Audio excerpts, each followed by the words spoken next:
इन दिनों हल्द्वानी में नगर निगम के अतिक्रमण हटाओ अभियान की चर्चाएं जोरों पर है, हो भी क्यों ना। दरअसल नगर निगम के अधिकारियों को लंबे समय बाद जनता के प्रति अपने फर्ज का एहसास हुआ है। ऐसे में कई सालों से सड़क और फुटपाथ पर कब्जा जमाए बैठे अतिक्रमणकारियों के खिलाफ इस अभियान का कहीं समर्थन हो रहा है तो कई लोग इसके विरोध में उतर रहे हैं। आज देवभूमि व्यापार मंडल से जुड़े व्यापारियों ने अभियान की मंशा पर सवाल उठाते हुए सिटी मजिस्ट्रेट ऋचा सिंह को मुख्यमंत्री के नाम ज्ञापन सौंपा। उन्होंने कहा कि विस्थापन की व्यवस्था किए बगैर अभियान चलाया जा रहा है, जिसके खास तौर पर फल ठेली वालों की आजीविका प्रभावित हो गई है। देवभूमि उद्योग व्यापार मंडल के संस्थापक अध्यक्ष हुकुम सिंह कुंवर ने कहा कि अतिक्रमण हटाने में निगम के अधिकारी भेदभाव कर रहे हैं। उन्होंने एक समान कार्रवाई समेत अतिक्रमण के लिए जिम्मेदार अधिकारियों के खिलाफ सख्त कार्रवाई और भविष्य में अतिक्रमण न हो इसके लिए ठोस नीति बनाने की मांग की है।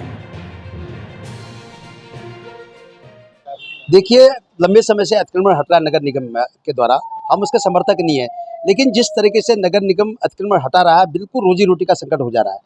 20-20, 30-30, 40-40 साल से लोग फल खोचे लगाकर बैठे हुए हैं, उनको नोटिस दिया जाना चाहिए था, उनके विस्थापन की व्यवस्था की जानी चाहिए।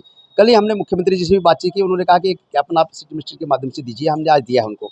हमने कहा एक तो अतिक्रमण जो होता है वो सरकार की सहमति होता है, 30-40 साल से अतिक्रमण हो रहा तो एक दिन में तो हुआ नहीं। दूसरा हम कह रहे हैं कि समान व्यवस्था होनी चाहिए अतिक्रमण हटाने की, छोटा बड़ा अपना पराया हटाकर आप एक सूत्र पर बंधे। ये तो चुनाव के बाद ऐसा लग रहा है कि नगर निगम एक बदले की भावना से काम कर रही है और नगर में एक आतंक पैदा करना चाहती है। हम इसका विरोध करते हैं, क्योंकि व्यापार मंडल ने पहले भी समर्थन किया प्रशासन का। आज हमने नगर मजिस्ट्रेट महोदय को कहा कि आप एक सूत्रीय कार्यक्रम कीजिए और विस्थापितों को बसाने का काम कीजिए। जैसा कि माननीय न्यायालय ने भी इस बात को कहा है, हम उसका समर्थन करते हैं कि विस्थापित होना चाहिए।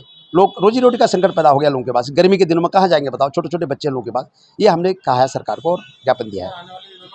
देखिए, जैसा कि आप अभी देख रहे हैं, देवभूमि उद्योग व्यापार मंडल द्वारा एक ज्ञापन माननीय मुख्यमंत्री जी को संबोधित मुझे दिया गया है, लेकिन इन्होंने इसमें ये कहीं नहीं कहा है कि ये इसका विरोध करते हैं। इन्होंने भी साथ देने की बात करी अतिक्रमण के विरुद्ध। बस इनकी ये मांग है कि जो ये अतिक्रमण हुआ है वो किन लोगों की वजह से हुआ है, उसकी सीमा तय की जाए और जिन लोगों को स्थान नहीं मिला है, जिन्हें अतिक्रमण मुक्त करके हटाया गया है, उनके विस्थापन की व्यवस्था की जाए।